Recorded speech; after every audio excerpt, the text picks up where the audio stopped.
विंध्याचल पर्वत मध्यरात्रि के निविड़ अंधकार में कालदेव की भांति खड़ा था।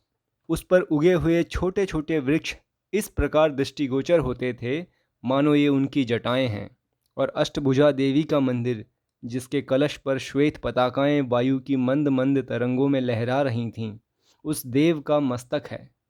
मंदिर में एक झिलमिलाता हुआ दीपक था, जिसे देखकर किसी धुंधले तारे का मान हो जाता था।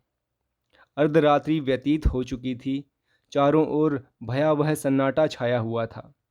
गंगा जी की काली तरंगें पर्वत के नीचे सुखद प्रवाह से बह रही थीं। उनके बहाव से मनोरंजक राग की ध्वनि निकल रही थी। ठौर ठौर नावों पर और किनारों के आसपास मल्लाहों के चूल्हों की आंच दिखाई देती थी। ऐसे समय में एक श्वेत वस्त्रधारिणी स्त्री अष्टभुजा देवी के सम्मुख हाथ बांधे बैठी हुई थी। उसका प्रौढ़ मुखमंडल पीला था और भावों में कुलीनता प्रकट होती थी। उसने देर तक सिर झुकाए रहने के पश्चात कहा, माता, आज 20 वर्ष से कोई मंगलवार ऐसा नहीं गया जबकि मैंने तुम्हारे चरणों पर सिर न झुकाया हो। एक दिन भी ऐसा नहीं गया जबकि मैंने तुम्हारे चरणों का ध्यान न किया हो।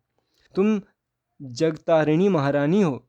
तुम्हारी इतनी सेवा करने पर भी मेरे मन की अभिलाषा पूरी न हुई। मैं तुम्हें छोड़कर कहाँ जाऊं? माता, मैंने सैकड़ों व्रत रखे, देवताओं की उपासनाएं की, तीर्थ यात्राएं की, परंतु मनोरथ पूरा न हुआ। तब तुम्हारी शरण आई। अब तुम्हें छोड़कर कहाँ जाऊं? तुमने सदा अपने भक्तों की इच्छाएं पूरी की हैं। क्या मैं तुम्हारे दरबार से निराश हो जाऊं? सुवामा इसी प्रकार देर तक विनती करती रही। अकस्मात उसके चित्त पर अचेत करने वाले अनुराग का आक्रमण हुआ।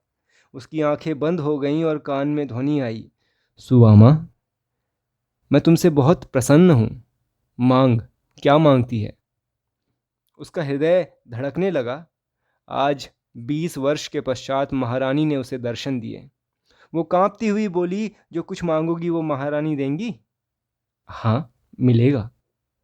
मैंने बड़ी तपस्या की है, अतएव बड़ा भारी वरदान मांगूंगी। क्या लेगी? कुबेर का धन? नहीं। इंद्र का बल? नहीं। सरस्वती की विद्या? वो भी नहीं। फिर क्या लेगी? संसार का सबसे उत्तम पदार्थ। वो क्या है?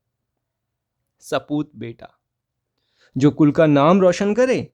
नहीं। जो माता पिता की सेवा करे? नहीं। जो विद्वान और बलवान हो? नहीं मां, नहीं।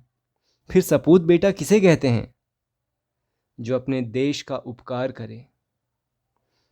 माता बोली, तेरी बुद्धि को धन्य है। जा, तेरी इच्छा पूरी होगी।